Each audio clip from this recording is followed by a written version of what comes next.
প্রভুর নিয়ামতের প্রকাশ করার জন্য বলছে গো, এই যে রব্বে কারীম আমাদেরকে সুস্থ অবস্থা এখানে বসার সুযোগ করে দিল, সুস্থ অবস্থায় মালিক আমাদেরকে দ্বীনি কথা বলা, কথা শোনার ব্যবস্থা করে দিছে।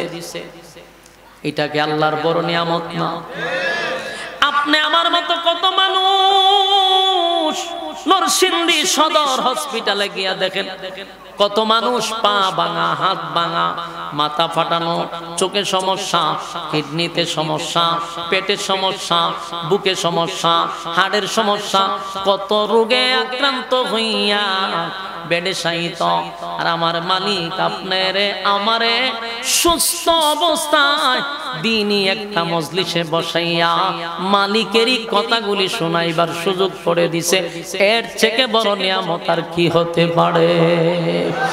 আল্লাহর কাছে শুকরিয়া আদায় করি, মালিক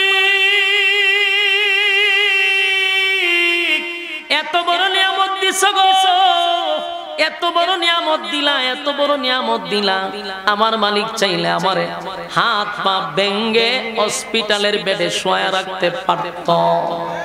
আমার মালিক আমার চাইলে 3 রাস্তার মোড়ের ভিক্ষুক বানায় রাখতো রে। কিন্তু আমার মালিক আপনি আমারে কত সম্মান আর মর্যাদা দিছে। মালিকের প্রশংসা কিভাবে করবেন? মাঝে মধ্যে রাস্তায় যাবেন, ভিক্ষুকের দিকে তাকাইবেন, 10টা টাকা দিয়ে চলে আসবেন না। মাঝে মধ্যে ভিক্ষুকের দিকে তাকাইয়া মালিকের শুকরিয়া আদায় করবেন। আমার জীবনে কত ভিক্ষুক দেখলাম, হাত নাই পা নাই, এমনকি 2 হাত নাই 2 পা নাই, এমন ভিক্ষুক আমি দেখছি। গইরাইয়া ভিক্ষা করে, আছে না নাই? এদের দিকে তাকাইয়া নিজের দিকে একবার তাকাবেন আর বলবেন, আল্লাহ কত নিয়ামত আপনি আমারে দিছেন। আমার 2টা হাত আছে, আমার 2টা পা, সমাজে আমার সম্মান আছে গো, আমারে মানুষ ইজ্জত করে, আমার সঙ্গে মানুষ সেলফি তুলে, আমারে মানুষ নিয়ে কফি খাওয়ায়, বন্ধুদের আড্ডায় আমারে নিয়ে যায়। কিন্তু এই লোকটা যে ভিক্ষুক, কেউ তার সঙ্গে মুসাফা করে না, কেউ তার সঙ্গে গল্প করে না, কেউ তারে বন্ধুত্ব পরিচয় দেয় না, তারে কেউ সেলফি তুলে না, তারে কেউ এক কাপ চাও খাওয়ায় না, কথা হয় না। এজন্য আল্লাহ বলেন বন্ধু, আপনার রবের প্রশংসা করেন, আপনার রবের নিয়ামতের প্রশংসা করেন। তাই বন্ধুরে আল্লাহ ওয়াজ করে আর বলে, ওয়া আম্মা বিনিয়ামাতি রাব্বিকা ফাহাদ্দিস, আর নিজের রবের প্রশংসা করুন, নিয়ামতের প্রশংসা। তার মানে আল্লাহর পক্ষ থেকে আমরা যত নিয়ামত পাইছি, সেই রবের নিয়ামতের শুকরিয়া আদায় করতে কারা কারা রাজি? হাত তুল্লা দেখায়া দেই। সাল্লাল্লাহু আলাইহি সাল্লাম এই ঘটনাকে কেন্দ্র করে অনেকে বলে সূরা দুহা নাজিল হয়েছে। অন্যদিকে আরেকটা বিষয় হলো, মক্কার কিছু লোক, মদিনার কিছু লোক রাসূলের কাছে কোনো একটা বিষয় জানার জন্য আসছিল। 3টা বিষয়। প্রথম, মক্কার মানুষ মদিনায় গেছে, গিয়া তখনকার তাওরাতের যে আলেম আছে, মানে পণ্ডিত, গবেষক, তাওরাত রিসার্চ করত, এমন কিছু পণ্ডিতের কাছে গেছে। মক্কার 2-1 পণ্ডিত গিয়া বলতেছে যে আপনারা তো তাওরাতের আলেম, আমরা মক্কার থেকে আসছি মদিনায় 400 কিলোমিটার দৌড়াইয়া। কেন আসছেন? কয় আমরারই বাতিজা, আমাদেরই বংশের, কিন্তু হঠাৎ করে আমাদের বাপ দাদার ধর্ম বাদ দিয়া উনি উনার এক ব্যক্তির গোলামি করার জন্য মানুষকে দাওয়াত দেয় এবং একত্ববাদী খোদার দাওয়াত দিতেছে। এটা তো আমাদের সমাজের মানুষের মধ্যে একটা ফাটল সৃষ্টি হয়েছে। এখন আপনারা হইলেন মদিনার বড় বড় তাওরাতের আলেম, আমরা আপনার কাছে আসছি একটা সুষ্ঠু সমাধানের জন্য। এই তাওরাতের আলেমগুলি বলল যে তোমরা ওনার কাছে কি বুঝলা এতদিন, তোমরা ওনার দাওয়াতি কাজ দেখে? লোকটা তো আমাদেরই বাতিজা এবং 40 বছর আমাদের সাথে উঠা বসা করছে, উনি যে ভালো মানুষ সন্দেহ নাই, এটা এরা স্বীকার করছে। ওনার জীবনে কোনোদিন মিথ্যা বলতে আমরা শুনি নাই। কিন্তু আমরা বহু খোদায়ে বিশ্বাসী আর উনি এক খোদায়ে বিশ্বাসী। দ্বন্দ্বটা লাগছে এখানে। এবং এখানে শেষ না, উনি নিজেরে খোদা দাবি করে। নিজেরে কি দাবি করে? খোদা, আরে নবী দাবি করে। উনি নিজের রাসূল হিসাবে দাবি করতেছে। মদিনার পণ্ডিতরা কয় তুলে তোমরা ওনার তিনটা প্রশ্ন করবা, এই তিন প্রশ্নের জবাব যদি উনি দিতে পারে বুঝবা উনি আল্লাহর পাঠানো একজন পয়গম্বর, এর মধ্যে কোনো সন্দেহ নাই। আর তোমরা উচিত হইল তখন কালেমা পড়া ঈমান আনবা। সুবহানাল্লাহ। আল্লাহর রাসূল সাল্লাল্লাহু আলাইহি ওয়াসাল্লামের ওই যে তিন দল, এরা গেছে কোথায়?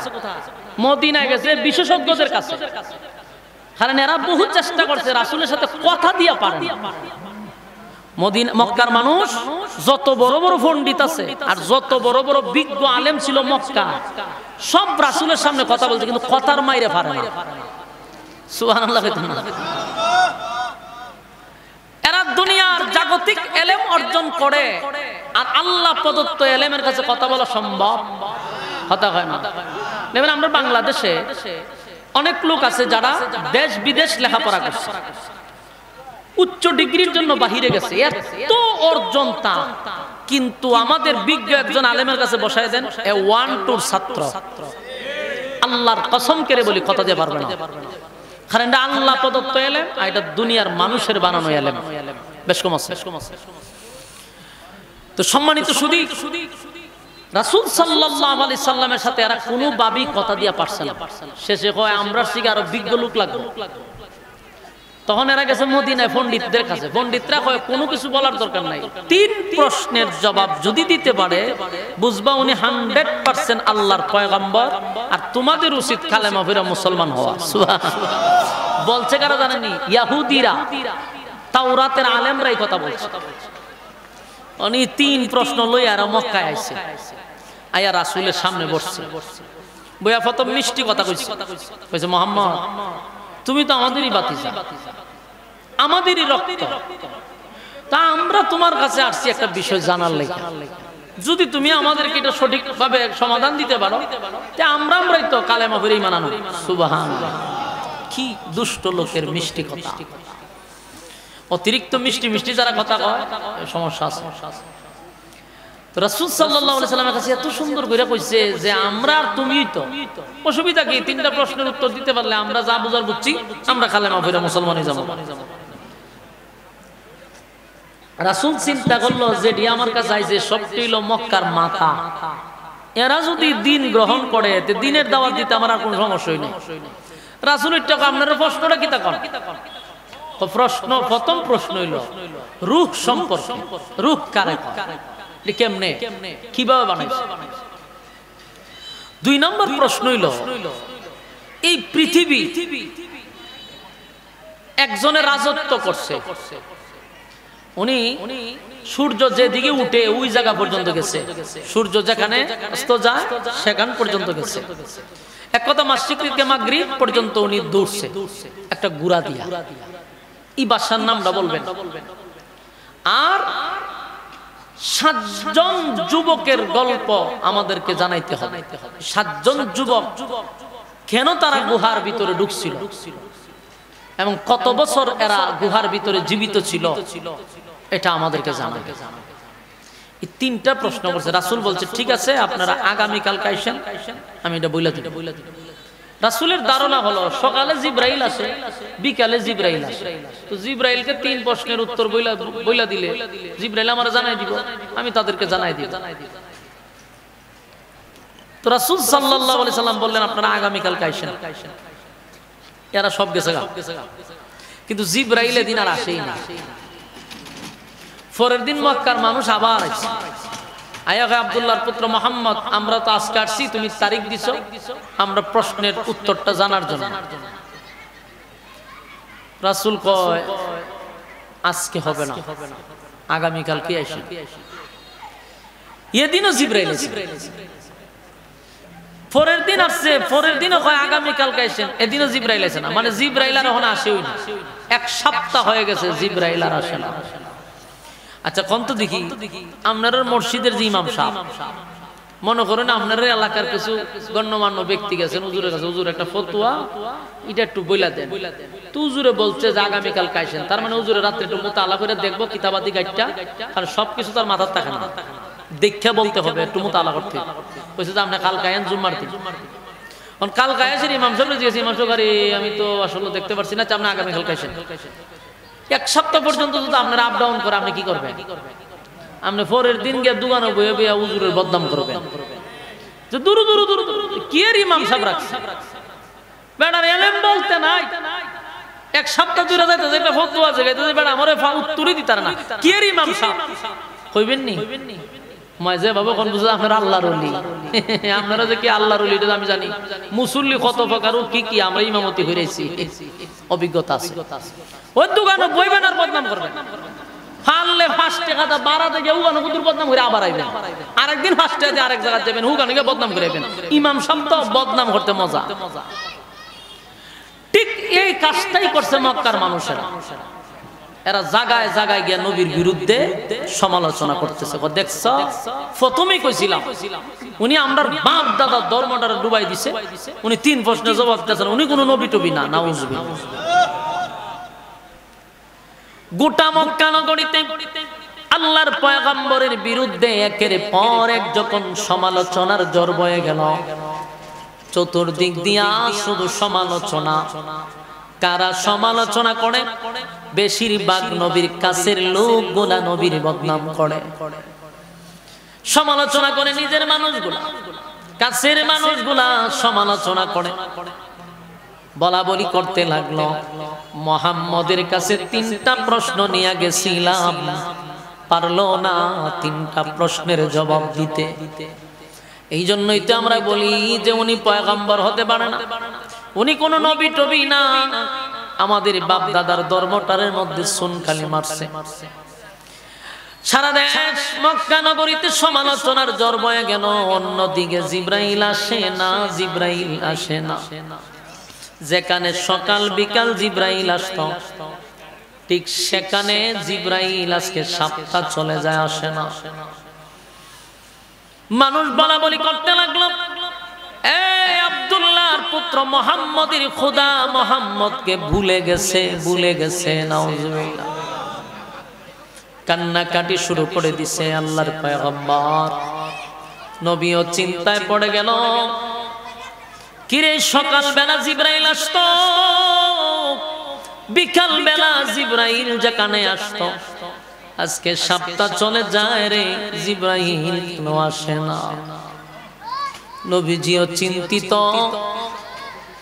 বারবার আসমানের দিকে তাকায়, কিন্তু জিব্রাইল আসে না। সমালোচনা দিন তো দিন বাড়তেছে না কমতেছে? দিন তো দিন খালি বাড়তেছে। সমালোচনা চতুর্দিক দিয়া বয়ে গেছে। দেখছনি মুহাম্মদ 3 প্রশ্নের জবাব দিতে পারল না, সমালোচনা শুরু হয়ে গেল। আল্লাহর পয়গম্বর বারবার আসমানের দিকে তাকায় আর কান্দে, হায়রে আমার মালিক কি আমারে ভুলেই গেল নাকি, ভুলেই গেল নাকি? জিব্রাইল রে কেন আসস না?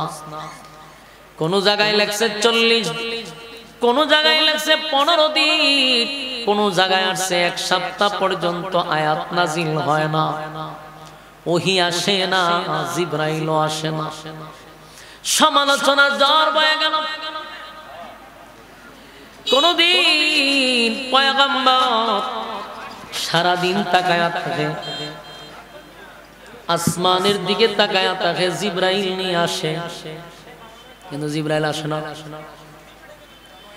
আল্লাহর নবী কান্না শুরু করছে আর বলে, মালিক আপনি কি আমারে ভুলে গেছেন? আপনি কি আমারে ভুলে গেছেন? জিব্রাইলও পাঠান না, আপনিও আসে, আপনি আমার কাছে ওহীও পাঠান না। এইভাবে চলমান 15 দিন। কয়দিন? 15 দিন গেছে, ওহী আসে না। 15 দিন পরে আল্লাহ রাব্বুল আলামিন জিব্রাইল আলাইহিস সালাতু ওয়াস সালামকে পাঠাইছে। সুবহানাল্লাহ। ওই 15 দিন যেদিন আসছে, অনেক শানে নজুলে পাওয়া যায়, সেদিন এই সূরাটা এইটাকে কেন্দ্র করে নাজিল হয়েছে। নাজিল করে রব্বে কারীম সূরা দুহার মধ্যে আল্লাহ বলেন ওয়াদ-দুহা। এই সূরার শুরুতেই আল্লাহ কসম করে দুইটা, জোরে কোন কয়টা? দুইটা কসম করে রব্বে কারীম বলেন ওয়াদ-দুহা ওয়াল-লাইলি ইযা সাজা। যুবক ভাইরা আমার খুব মনোযোগ দিয়ে শুনুন। 15 দিন পরে যখন সূরা নাজিল হইল, আল্লাহর নবী জিবরাইলকে দেখা প্রথম একটু রাগ করছে। নবী জিগায়, জিবরাইল রে 15 দিন পর্যন্ত কেন আসলি না? কেন আমার সঙ্গে সাক্ষাৎ করলি না? গোটা মক্কা নগরীতে আমার বিরুদ্ধে এত অপপ্রচার, আমারে কত গাল মন্দ শুরু করছে আমার নিজের মানুষেরা, কেন আসলি না?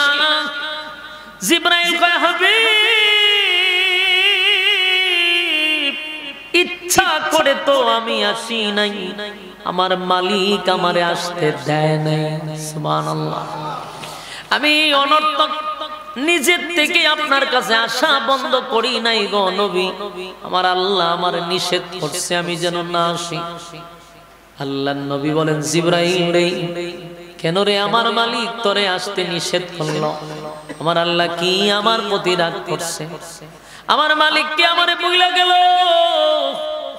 কেন আমার মালিক তোমারে আমার কাছে পাঠাইলো না? কি এমন অপরাধ আমি করছি? তখন জিবরাইল কয়, হুজুর 15 দিন ওহী নাজিল না হওয়ার একটা কারণ, আপনার কাছে 3টা প্রশ্ন নিয়ে আসলো। আপনি তাদেরকে বললেন আগামী কালকে বলবো, কিন্তু আপনি একটা মিস্টেক করছেন, এটা হলো ইনশাআল্লাহ বলেন নাই। এই যুবক ভাইরা, নরসিংদীর ভাইরা, কথাগুলি একটু দিলের কান লাগায় শুনেন। আল্লাহর পয়গম্বরের দোয়া অথবা বদুয়া আল্লাহর সাথে সাথে কবুল করে। বন্ধু, হাত তুলতে দেরি হয়, কবুল হইতে দেরি হয় না। আল্লাহর পরে যার সম্মান আর মর্যাদা, সেই নবী ইনশাআল্লাহ না বলার কারণে আমার মালিক 15 দিন ওহীটা বন্ধ করে দিছে। আর আমরা যে অনেক সময় কই আগামী কালকে আসতেছি তোমার বাড়িতে, ইনশাআল্লাহ নাই। আগামী কালকে আমি মার্কেটে যাব, মাঝখানে ইনশাআল্লাহ নাই। আগামী কালকে যাবেন, এটার কোনো গ্যারান্টি আছে? হ্যাঁ, কথা বলেন না। আগামী কালকে অমুক জায়গায় গিয়ে খাবো, এটার কোনো গ্যারান্টি আছে? এই জন্য রব্বে কারীম বলেন উম্মতের শিক্ষার জন্য, উম্মতের জন্য শিক্ষা হয় কিয়ামত পর্যন্ত যেন উম্মত ইনশাআল্লাহ না ভুলে। ইনশাআল্লাহ যেন না ভুলে। এই জন্য নবীরে কান্দাইছে কতদিন? আপনারা একটু আওয়াজ দেন। 15 দিন একাধারে নবী কাঁদছে। আল্লাহর পয়গম্বরের চোখের পানি বন্ধ হয় নাই, 15 দিন পর্যন্ত নবী কাঁদছে। এক ইনশাআল্লাহ না বলার কারণে 15 দিন ওহী নাজিল হইল না। এই যুবক ভাইরা, আমরা কোনো কাজ করতে গেলে কি ইনশাআল্লাহ বলবো? কথা কই না দি? আমরা বলবো আগামী কালকে মার্কেটে যাব, মাঝখানে কি ইনশাআল্লাহ। ইনশাআল্লাহ শব্দের অর্থ হইল আল্লাহ যদি চায়। বলুন, আমরা আগামী কালকে যাব, এটা কে চায়? আল্লাহ যদি চায় চলে যাব। এই জন্য মাঝখানে কি বলতে হবে? বলবেন এরা, সাবধানে বলা যাবে। আল্লাহর পয়গম্বরকে 15 দিন নবীর চোখ দিয়া পানি ঝরছে, 15 দিন নবী কাঁদছে। এরপরে আল্লাহ সূরা নাজিল করে জানায়া দেয়, পয়গম্বর জিবরাইলকে পাঠাই নাই, শুধু আপনি মাঝখানে ইনশাআল্লাহটা বলেন নাই। আপনি বলছেন প্রশ্নের উত্তর আগামী কালকে দিবেন, এই কথাটা আমার আল্লাহর কাছে পছন্দ হয় নাই। আপনি যদি বলতেন আগামী কালকে বলবো ইনশাআল্লাহ, মালিক খুশি। এবার সূরা নাজিল করে 15 দিন পর্যন্ত যে নবী কাঁদছে আর নবী বারবার বলছে আল্লাহ আপনি কি আমারে ভুলে গেছেন, আমারে কি সত্যি ভুলে গেলেন? নবী যে কাঁদছে এই জন্য আল্লাহ সূরা দুহা নাজিল করে নবীরে সান্ত্বনা দিছে। নবীর আল্লাহ সান্ত্বনা দিয়া বলে ওয়াদ-দুহা ওয়াল-লাইলি ইযা সাজা। এই আয়াতের মধ্যে রব্বি কারীম দুইটা কসম করছেন, ওয়াদ-দুহা একটা কসম, ওয়াল-লাইলি ইযা সাজা দুইটা কসম। মনোযোগ দিয়ে শুনেন নবীর আল্লাহ কত ভালোবাসে। এক গোটা মক্কা নগরীর মানুষ পয়গম্বরের উপরে অপবাদ দেওয়া শুরু করলো, পয়গম্বরের উপরে অপবাদ দেওয়া শুরু করলো। মুহাম্মদের আল্লাহ মুহাম্মদকে ভুলে গেছে রে, মুহাম্মদের আল্লাহর মুহাম্মদকে আর স্মরণ করে না। নবীও একটা সময় ব্যথায় ব্যতীত হইয়া চিন্তায় পড়ে গেছে, আমার মালিক কি আমারে আছেই ভুলে গেছে। তাই আল্লাহ নবীরে সান্ত্বনা দিয়া বলেন ওয়াদ-দুহা, আল্লাহ বলেন দিনের কসম, দিনের আলোর কসম। সকাল বেলা একটা রুদ্র উঠে, এই রুদ্রের কসম করছে আল্লাহ, মানে 12টার থেকে নিয়ে সকাল পর্যন্ত যে রুদ্র, সেই দিনের আলোর কসম করছে আল্লাহ। সুবহানাল্লাহ। আল্লাহ কয় দিনের কসম, ওয়াল-লাইলি ইযা সাজা, আল্লাহ কয় রাতের অন্ধকারের কসম। যেই সময় রাত একেবারে নিস্তব্ধ হয়ে যায়, নিঝুম হয়ে যায়, সেই সময়ের কসম। কসম কয়টা? পিছনের আওয়াজ কি যায়? কথা শুনেননি? আওয়াজ দেন না। কসম কয়টা? আর জোরে। প্রথম কসম হলো দিনের, পরের কসম হলো রাতের। ওয়াল-লাইলি ইযা সাজা, রাতের অন্ধকারের কসম। ওয়াদ-দুহা, দিনের আলোর কসম। ওয়াল-লাইলি ইযা সাজা, রাতের অন্ধকারের কসম। দুইটা কসম করছে আল্লাহ। আল্লাহ বলে বন্ধু দিনের কসম,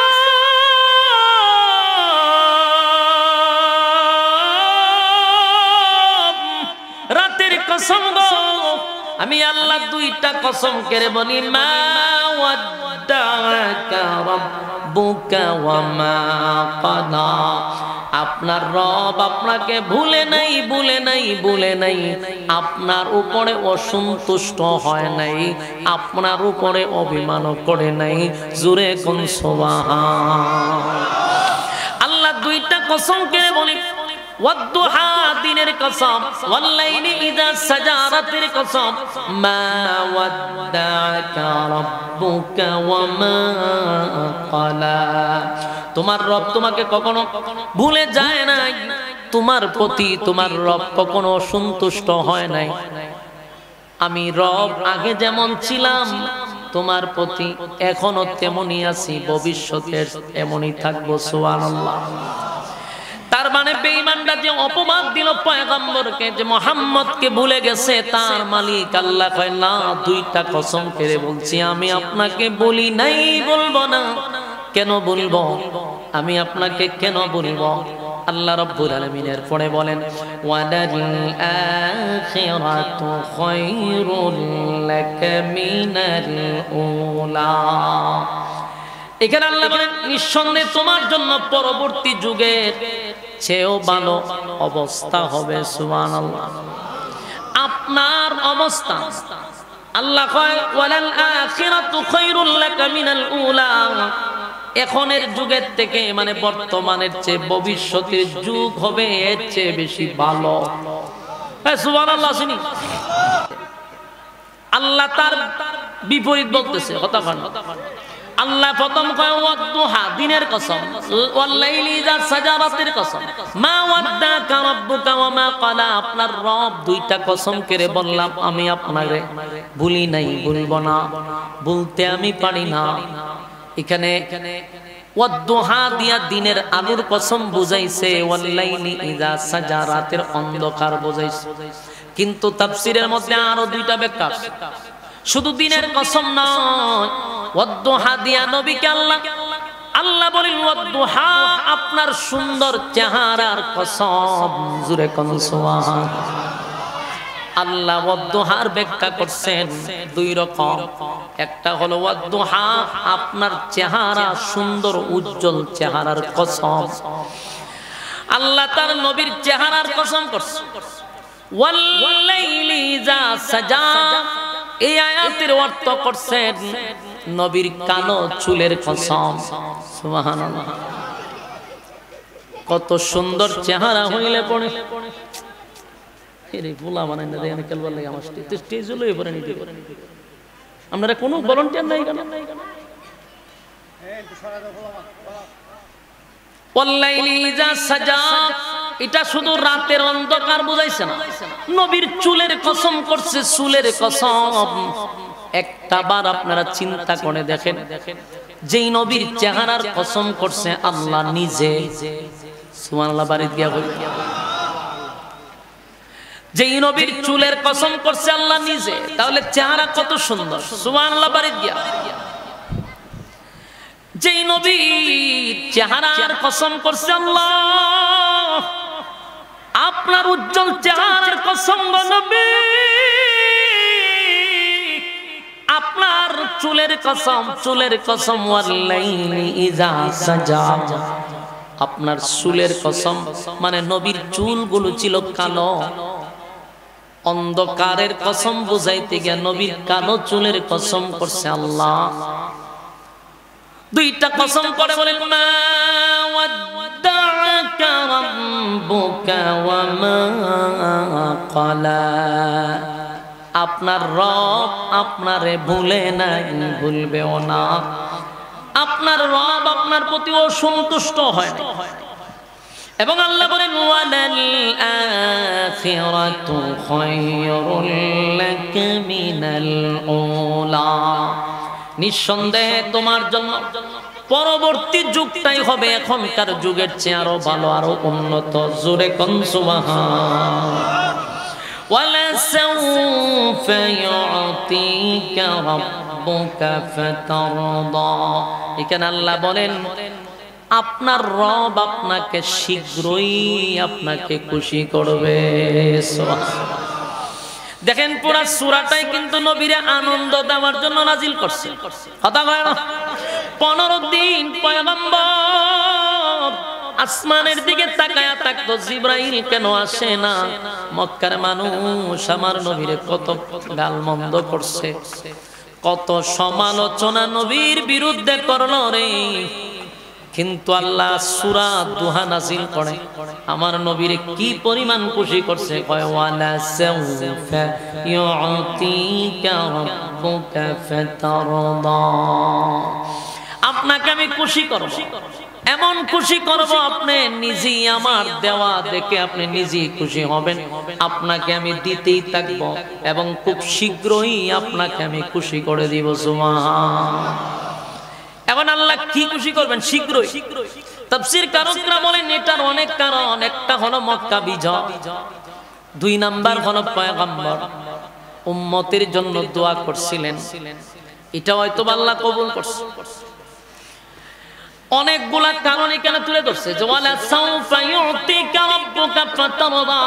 আল্লাহ যে বলছে শীঘ্রই আমি আপনাকে খুশি করব, এর ব্যাখ্যা হতে পারে মক্কা বিজয়, এর ব্যাখ্যা হতে পারে পয়গম্বর আল্লাহর কাছে দোয়া করছিল, আল্লাহ আমার গুনাহগার উম্মতের একটা ফয়সালা করেন, আমার কোন গুনাহগার উম্মত যেন হাসরের মাঠে জাহান্নামে না জ্বলে, জাহান্নামের আগুন থেকে আমার উম্মতকে আপনি হেফাজত করেন। আমার একটা উম্মত যদি জাহান্নামে থাকে আমি নবী কোনোদিন খুশি হব না। আমার নবীর কত মায়া, রাসূল নবীর কত মায়া, নবীর কত মায়া। আল্লাহ কয় ওয়ালা সাউফা ইউতিকা রাব্বুকা ফাতারদা। আপনার রব আপনাকে খুব শীঘ্রই আপনাকে খুশি করবে। আল্লাহর নবী বলেন আমি ততক্ষণ না পর্যন্ত খুশি হব না যদি আমার গুনাহগার একটা উম্মত জাহান্নামের ভিতরে থাকে, আপনি রব আমারে খুশি করতে পারবেন না। হয়তো ভাই আয়াত দ্বারা আল্লাহ এটাই বুঝাইছে, ওয়ালা সাউফা ইউতিকা রাব্বুকা ফাতারদা। আল্লাহ রাব্বুল আলামিন এটাই বুঝাইছে যে আপনাকে শীঘ্রই খুশি করব। তার মানে আপনি যত দাবি দাবা দিবেন, যত দরখাস্ত করছেন, আমি আল্লাহ আপনার সব দরখাস্তগুলো মঞ্জুর করব গো নবী। জোরে কোন সুবহান। এরপর আল্লাহ বলেন আলাম ইয়াজিদকা ইয়াতীমান ফাআওয়া। তিনি কি তোমাকে এতিম অবস্থায় পাননি? তার মানে নবী ছিলেন এতিম। আল্লাহ এটা বলতেছে যে আপনাদের বললেন আমি আপনাকে ভুলে গেছি, আপনি যে বললেন আমি আপনাকে ভুলে গেছি, আপনার প্রতি কি আমি অসন্তুষ্ট হয়ে গেছি? নবী গো আপনি ভুলে যায়েন না। আলাম ইয়াজিদকা ইয়াতীমান ফাআওয়া। আমি কি আপনাকে এতিম অবস্থায় পাই নাই? তারপরে কি আপনাকে আমি আশ্রয় দেই নাই? খুব খেয়াল করবেন, নবী দুনিয়াতে আসার 6 মাস আগেই তো নবীর বাবা দুনিয়া থেকে বিদায় হয়ে গেল। পৃথিবীতে আসার পরে আব্দুল মুত্তালিবের শরণাপন্ন ছিল। আব্দুল মুত্তালিব শেষ আবু তালেবের কাছে ছিল। একের পর এক নবী এতিম অবস্থায় ছিল। আল্লাহ কয় আমি কি আপনাকে এতিম অবস্থায় পাই নাই? আবার কি আমি আল্লাহ আপনাকে আশ্রয় দেই নাই? সুবহানাল্লাহ। আলাম ইয়াজিদকা ইয়াতীমান ফাআওয়া। আমি আপনাকে এতিম অবস্থায় পেয়েছিলাম, আবার আপনাকে আমি আল্লাহ আশ্রয় দিছি। সুবহান। এরপর আল্লাহ বলেন ওয়াজাদাকা দাল্লান ফাহাদা। রব্বে কারীম বলেন তিনি কি আপনাকে পথ না পাওয়া অবস্থায় পায় নাই? আপনি তো পথ সোজা পথে ছিলেন না, আমি আপনাকে সোজা পথে নিয়ে গেছি। এর ব্যাখ্যা হলো মানুষ যখন এতিম অবস্থায় জন্মগ্রহণ করে, এই ছেলেটা তো ভালো হওয়ার কথা না, এই ছেলেটা তো প্রতিষ্ঠিত হওয়ার কথা না, কারণ তার বাবা নাই, আত্মীয় স্বজন নাই। আমাদের সমাজে দেখা যায় যদি জন্মগ্রহণ করার পরে ছেলেটা এতিম হয়, এটা অনাথ হয়ে যায়, এটারে ভালো লেখাপড়া করে না, টুকাই হয়, রাস্তার ছেলে হয়ে যায়, সদভ্রষ্ট হয়ে যায়। আল্লাহ এটাই আমার নবীরে বলেন ওয়াজাদাকা আইলান ফাআগনা। আমি কি আপনাকে পথ না পাওয়া অবস্থায় পাইছিলাম? আমি আল্লাহ আপনাকে আবার পথ দেখাইছি, কারণ আমি আপনাকে সোজা পথে রাখছি, আমি আপনাকে পথভ্রষ্ট হতে দেই নাই। যদি আপনি এতিম ছিলেন, আমি আল্লাহ আপনাকে সোজা রাস্তায় রাখছি। সুবহানাল্লাহ। এটা কি আমি আল্লাহ আপনার প্রতি দয়া করি নাই? ওই জন্য নবী দুঃখ হইতাছে, আল্লাহ এটা কুড়া দিতেছে। আল্লাহ কয় আমরা বুঝলা জান গেছে, আমরা যে কোন আমি আমরা বুঝলে গেছি, আমরা তো পথ হারা ছিলেন, কারণ এতিম যারা এরা তো সঠিক রাস্তায় চলে না, মা বাপ নাই, এরা তো টুকায় হয়, কিন্তু আমি আপনাকে পথ হারা হইতে দেই নাই, আপনাকে আমি সঠিক পথে রাখছি। সুবহানাল্লাহ। এটা আল্লাহ নবীরে বুঝাইতেছে। কয় আপনি যে বলেন আমি ভুলে গেছি, কেন গো নবী? আপনার এতিম অবস্থায় পাইছি আমি আপনাকে আশ্রয় দিছি, আপনাকে পথ হারা অবস্থায় পাইছি, আমি আল্লাহ আপনাকে আবার পথে আশ্রয় দিছি। সুবহানাল্লাহ। এরপরে বলেন ফাআম্মাল ইয়াতীমা ফালা তাকহার। তাই কাজে আপনি এতিমের প্রতি কোনো সময় কঠোর হবেন না। সুবহানাল্লাহ। এখানে আল্লাহ বলেন ফাআম্মাল ইয়াতীমা ফালা তাকহার। রব্বে কারীম বলেন যেহেতু আপনি একজন এতিম ছিলেন, তাই কোন সময় আপনি কোনদিন এতিমের প্রতি কঠোর হবেন না। সুবহানাল্লাহ। আপনাদের এখানে আশেপাশে এতিম আছে না নাই? কথা কই না, আপনারা কি ওয়াজে বিরক্ত হইতাছে? ছাইরা দিলে খুব খুশি হইবেন, ছাইরা দিতাছে। 1-2 মিনিট আপনারা ওয়াজটা শুনেন না, খুব বিরক্ত লাগতেছে না? আপনারা চুপ নীরবতায় বোঝা যায় হুজুর খুব বিরক্ত লাগতেছে। কথাগুলি মনোযোগ দিয়ে শুনেন। একটা কথাও কি আমি আমার মন গড়া কইতেছি, বাপ দাদার কোনো ইচ্ছা কইতেছে, তাহলে মনোযোগ দেন না কেন? আমার দিকে তাকান। আল্লাহ বলতেছে আমি আপনাকে এতিম অবস্থায় পেয়েছিলাম, আপনাকে আমি রাস্তা দেখাইছি, আশ্রয় দিছি। এই জন্য আল্লাহ নিজেই বন্ধুরে আবার ওয়াজ করতেছে যে আপনি ফাআম্মাল ইয়াতীমা ফালা তাকহার, কাজে আপনি কোন সময় এতিমের প্রতি কঠোর হবেন না। সুবহানাল্লাহ। আপনাদের এলাকায় যদি এতিম থাকে, কোনদিন এতিমদের উপরে আপনারা কঠোর হবেন না, এতিমদেরকে মারধর করা যাবে না। এতিমদের মাথায় যদি হাত বোলায়া দেন, এতিমদের মুখে যদি খাবার দিয়া দেন, আল্লাহর নবী বলেন কিয়ামতের মাঠে ওই মানুষটার জান্নাত হবে আমি নবীর সাথে। এতিমের প্রতি যদি মায়া দয়া করেন, আল্লাহর পয়গম্বর বলেন এই পৃথিবীতে আমার থেকে বড় এতিম কেউ নাই গো।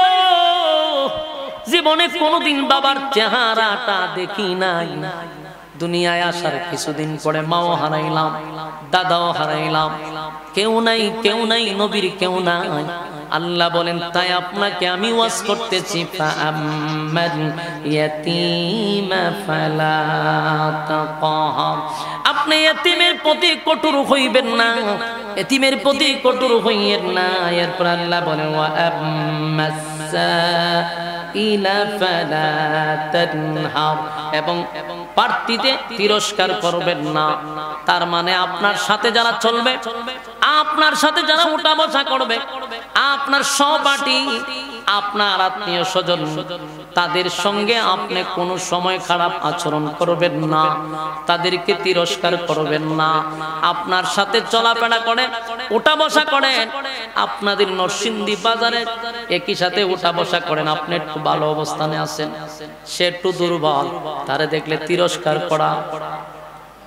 আল্লাহ বলেন ওয়া আম্মাস সাইলা ফালা তানহার, যুবক ভাইরা আমার, নবীর আল্লাহ নিজে উপদেশ দিতেছিল, বন্ধুরে বন্ধু ওয়াজ করতেছে, সুবহানাল্লাহ।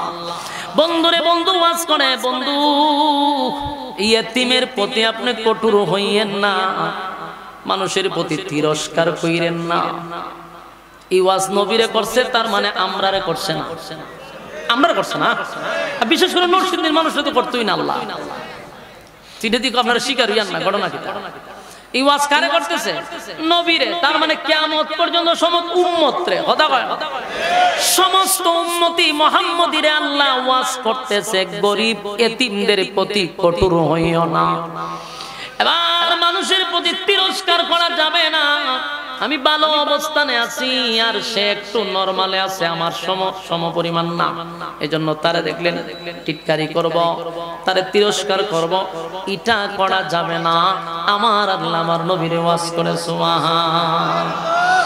এরপর আল্লাহ বলেন আম্মা বিনি'মাতি রাব্বিকা ফাহাদ্দিস, আর নিজের রবের নিয়ামত প্রকাশ করো, সুবহানাল্লাহ। এই কথা আল্লাহ বলছে, আপনার রবের প্রশংসা করেন, আপনার রবের নিয়ামতের প্রকাশ করেন। তার মানে নবীরে কইছে, আমরা কইছেন। এই যুবক ভাই, প্রভুর নিয়ামতের প্রকাশ করার জন্য বলছে গো, এই যে রব্বে কারীম আমাদেরকে সুস্থ অবস্থা এখানে বসার সুযোগ করে দিল, সুস্থ অবস্থায় মালিক আমাদেরকে দ্বীনি কথা বলা, কথা শোনার ব্যবস্থা করে দিছে। এটাকে আল্লাহর বড় নিয়ামত না? আপনি আমার মতো কত মানুষ নরসিংদী সদর হসপিটালে গিয়া দেখেন, কত মানুষ পা ভাঙা, হাত ভাঙা, মাথা ফাটানো, চোখে সমস্যা, কিডনিতে সমস্যা, পেটের সমস্যা, বুকে সমস্যা, হাড়ের সমস্যা, কত রোগে আক্রান্ত হইয়া বেডে শায়িত। আর আমার মালিক আপনারে আমারে সুস্থ অবস্থায় দিনই একটা মজলিসে বসাইয়া মালিকেরই কথাগুলি শোনাইবার সুযোগ করে দিছে। এর থেকে বড় নিয়ামত আর কি হতে পারে? আল্লাহর কাছে শুকরিয়া আদায় করে, মালিক এত বড় নিয়ামত দিছো গো, এত বড় নিয়ামত দিলা, এত বড় নিয়ামত দিলা। আমার মালিক চাইলে আমারে হাত পা ভেঙে হসপিটালের বেডে শোয়া রাখতে পারত। আমার মালিক আমারে চাইলে 3 রাস্তার মোড়ের ভিক্ষুক বানায় রাখতো রে। কিন্তু আমার মালিক আপনি আমারে কত সম্মান আর মর্যাদা দিছে। মালিকের প্রশংসা কিভাবে করবেন? মাঝে মধ্যে রাস্তায় যাবেন, ভিক্ষুকের দিকে তাকাইবেন, 10টা টাকা দিয়ে চলে আসবেন না। মাঝে মধ্যে ভিক্ষুকের দিকে তাকাইয়া মালিকের শুকরিয়া আদায় করবেন। আমার জীবনে কত ভিক্ষুক দেখলাম, হাত নাই পা নাই, এমনকি 2 হাত নাই 2 পা নাই, এমন ভিক্ষুক আমি দেখছি। গইরাইয়া ভিক্ষা করে, আছে না নাই? এদের দিকে তাকাইয়া নিজের দিকে একবার তাকাবেন আর বলবেন, আল্লাহ কত নিয়ামত আপনি আমারে দিছেন। আমার 2টা হাত আছে, আমার 2টা পা, সমাজে আমার সম্মান আছে গো, আমারে মানুষ ইজ্জত করে, আমার সঙ্গে মানুষ সেলফি তুলে, আমারে মানুষ নিয়ে কফি খাওয়ায়, বন্ধুদের আড্ডায় আমারে নিয়ে যায়। কিন্তু এই লোকটা যে ভিক্ষুক, কেউ তার সঙ্গে মুসাফা করে না, কেউ তার সঙ্গে গল্প করে না, কেউ তারে বন্ধুত্ব পরিচয় দেয় না, তারে কেউ সেলফি তুলে না, তারে কেউ এক কাপ চাও খাওয়ায় না, কথা হয় না। এই জন্য আল্লাহ বলেন বন্ধু, আপনার রবের প্রশংসা করেন, আপনার রবের নিয়ামতের প্রশংসা করেন। তাই বন্ধুরে আল্লাহ ওয়াজ করে আর বলে, ওয়া আম্মা বিনিয়ামাতি রাব্বিকা ফাহাদ্দিস, আর নিজের রবের প্রশংসা করুন, নিয়ামতের প্রশংসা। তার মানে আল্লাহর পক্ষ থেকে আমরা যত নিয়ামত পাইছি, সেই রবের নিয়ামতের শুকরিয়া আদায় করতে কারা কারা রাজি? হাত তুল্লা দেখায়া দেই।